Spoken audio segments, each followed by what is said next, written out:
Ton site est en ligne, ton produit est prêt, tu communiques sur les réseaux sociaux, les gens visitent et pourtant peu achètent. Ce scénario, je le vois régulièrement et la plupart du temps, la cause n'est pas le produit. La cause, c'est ce qui se passe ou ce qui ne se passe pas sur le site. Un site cosmétique qui ne convertit pas, c'est une perte silencieuse. Chaque personne qui visite et repart sans acheter, c'est une vente que tu ne récupéreras peut-être jamais. Je suis Fatou Camara, experte en stratégie de marque spécialisée dans la cosmétique et aujourd'hui, on va diagnostiquer les erreurs les plus courantes qui bloquent les ventes sur un site cosmétique et ce qu'il faut mettre en place pour que ton site devienne ton meilleur commercial.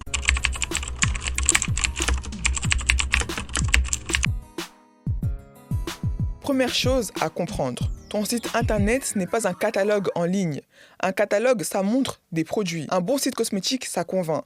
Pense à ce qui se passe quand une cliente entre dans une boutique physique. Il y a une ambiance, une vendeuse pour l'accueillir, qui lui parle du produit avec passion, qui lui raconte l'histoire de la marque, qui répond à ses questions. Sur ton site, tu n'as pas tout ça, mais tu dois créer l'équivalent. Visuellement, par le texte, par les preuves que tu mets en avant, et tu as une contrainte supplémentaire. Ta cliente ne te voit pas, elle ne peut pas toucher le produit, elle ne peut pas te poser de questions en temps réel, et tout ce qui devrait la convaincre doit être là sur le site. Rien ne doit être laissé au hasard.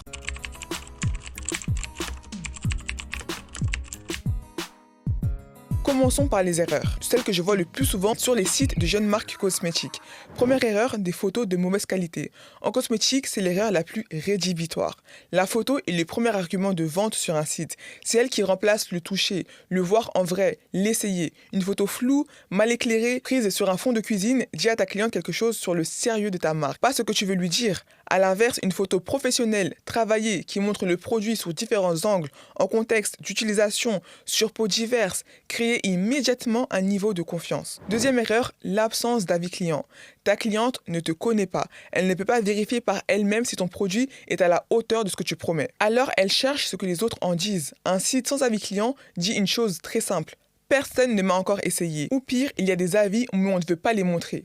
Un avis authentique, même imparfait, convainc bien mieux qu'une description marketing soignée. Troisième erreur, les descriptions produits vagues ou trop techniques. Il y a deux extrêmes que je vois souvent. Soit des descriptions tellement marketing qu'elles ne disent rien de concret, découvrir notre sérum révolutionnaire pour une peau transformée. Transformée comment, en quoi, par qui? Soit des descriptions tellement techniques qu'elles ne parlent qu'aux experts.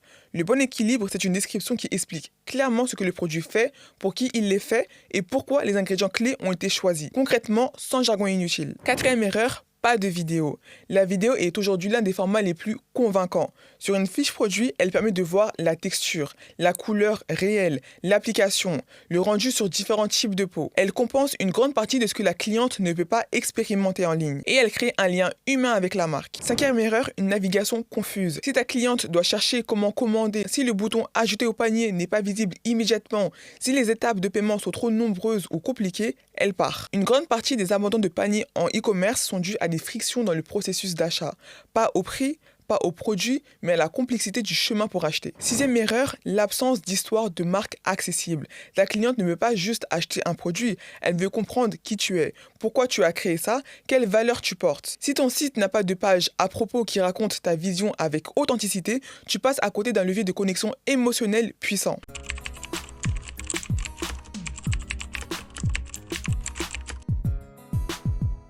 Maintenant, ce qui fonctionne. Des photos professionnelles en nombre suffisant. Pense à toutes les informations visuelles dont ta cliente a besoin pour se décider avant de pouvoir toucher le produit. Le produit seul sur un fond épuré, le produit en situation d'utilisation, le produit sur différentes carnations si c'est pertinent, le détail de la texture, le packaging ouvert pour montrer la formule et une vidéo courte qui montre le produit en action. Des avis clients mis en avant dès la page d'accueil, pas cachés en bas de la page, visibles immédiatement avec si possible des photos envoyées par les clientes elles-mêmes. Une description produit structurée en 3 niveaux. D'abord, le bénéfice principal en 1 ou 2 phrases accrocheuses. Ensuite, les ingrédients clés et pourquoi ils ont été choisis expliqués simplement. Enfin, les informations pratiques, texture, application, pour quelle peau. Des signaux de confiance visibles. Tes certifications si tu en as, ta transparence sur la composition, tes engagements de qualité. Ces éléments répondent aux questions silencieuses que ta cliente se pose. Puis-je faire confiance à cette marque?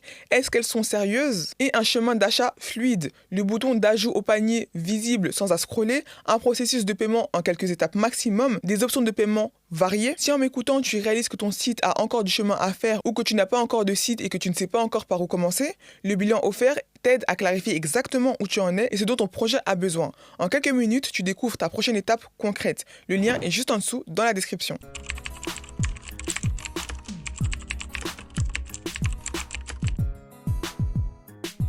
Il y a un point que beaucoup de créatrices négligent complètement, et c'est peut-être le plus important aujourd'hui, l'expérience sur mobile. La majorité des visites sur un site e-commerce en 2026 se font depuis un téléphone.